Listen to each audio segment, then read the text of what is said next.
Welcome to Kenton's videos. Enjoy the video. You start by confirming your Chromebook actually supports a touchscreen, check the model's spec or settings. Once done, update Chrome OS to the latest stable build so drivers are current, and enable Linux only if you plan to use third-party drivers. This avoids conflicts. Next, open Settings, go to Device, then Touchpad and Touchscreen. Make sure the touchscreen option is present and switched on.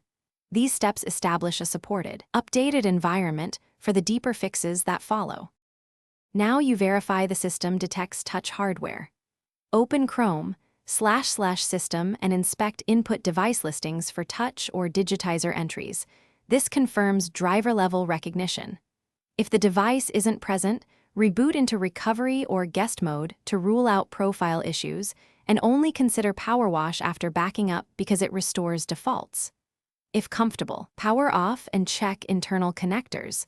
A loose display or battery cable often breaks the touchscreen connection. Reseating can restore function.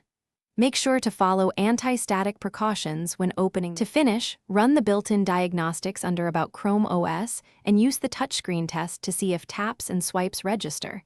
This isolates hardware from software. If problems persist, reinstall updates or switch channels. Sometimes a recent update breaks drivers, so rolling back to stable helps. Make sure to try a factory reset as a last resort after backup. If none of these work, rely on one key troubleshooting tip. Seek authorized repair for a faulty digitizer.